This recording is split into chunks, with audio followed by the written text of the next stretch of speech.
Start करते हैं case study पे बेस्ड क्वेश्चन जो कि प्रोबेबिलिटी का है और ये हमने केंद्रीय विद्यालय KVS के सैम्पल पेपर में से लिया है। क्वेश्चन का स्टेटमेंट है read the following passage and answer the question below. An electric circuit include a device that gives energy to the charged particle constituting the current, such as battery or a generator. Device that use current, such as lamps, electric motors or computers, and connecting wires of transmission lines. An electric circuit consists of two subsystems, say A and B, as on the figures. वो आपको A और B दो subsystem दे रखे हैं। अब इसने दे रखा है for previous testing procedure the following probabilities are assume to be known. Probability of A fails, A के फेल होने की probability 0.2, probability B fails alone, B के अकेले की फेल होने की प्रोबेबिलिटी है 0.15, probability of A and B fail दोनों के फेल होने की है 0.15। Based on the above information answer the following questions.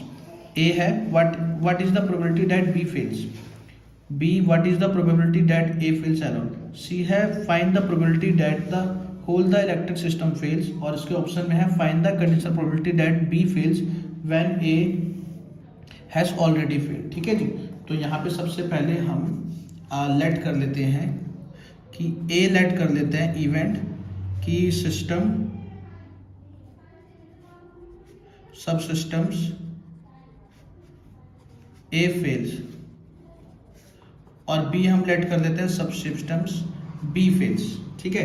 तो अब इसने दे रखा probability of A fails, probability of A fails हमें दे रखा 0.2, तो प्रोबेबिलिटी ऑफ A इज 0.2।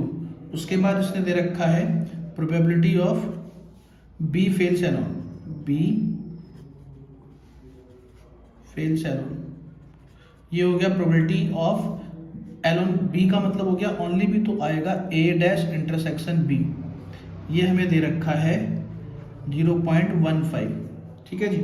उसके बाद probability A and B, probability A and B fails, इसका मतलब हो गया probability A intersection B is equal to 0.15। ठीक है। सबसे पहले में इसने बोला है प्रोबेबिलिटी B फेल्स, मतलब प्रोबेबिलिटी ऑफ B निकालना है।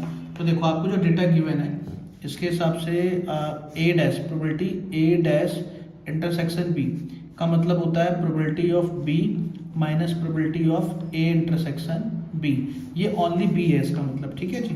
तो इसकी वैल्यू 0.15, प्रोबेबिलिटी B हमारा यहाँ से फाइंड होगा, A इंटरसेक्शन B 0.15, ये इधर आएगा प्लस हो जाएगा, तो प्रोबेबिलिटी B की वैल्यू आ गई हमारी 0.30। ये हो गया पार्ट 1 का आंसर। ठीक है जी, A पार्ट का आंसर।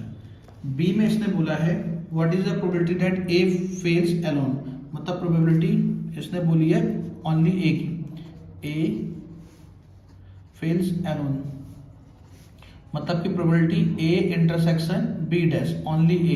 इसको कैसे फाइंड करते हैं, प्रोबेबिलिटी ऑफ A माइनस का probability of A intersection B, probability of A given है 0.2 और A इंटरसेक्शन भी 0.15, उसको माइनस करेंगे तो 0.05, ये हमारे पास आ गया प्रोबेबिलिटी ऑफ A एलोन। ठीक है, ये आपका B पार्ट का आंसर आ गया। ठीक है। उसके बाद C पार्ट के लिए, C में इसने बोला है कि find the probability that the whole the electric system fail. देखो पूरा का पूरा इलेक्ट्रिक सिस्टम फेल होने का मतलब है A भी फेल हो जाए और B भी फेल हो जाए। ठीक है। तो इसमें हम क्या फाइंड करेंगे, A union B।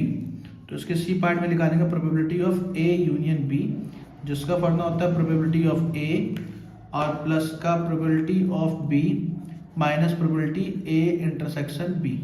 Probability A है 0.2, प्रोबेबिलिटी B है 0.3 और माइनस का इंटरसेक्शन भी है 0.15।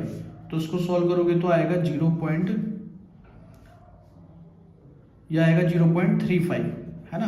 5 में से आपका मतलब 50 में से 50 लिया पॉइंट में से।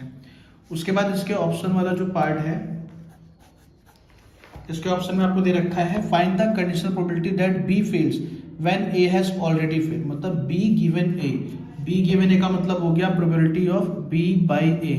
प्रोबेबिलिटी B बाई A का फॉर्मूला जब हम लगाएंगे तो आ जाएगा probability of A intersection B upon में probability of A intersection B की वैल्यू है 0.15, प्रोबेबिलिटी B की वैल्यू 0.20, तो इसको कैंसिल आउट करेंगे तो आएगा 3/4।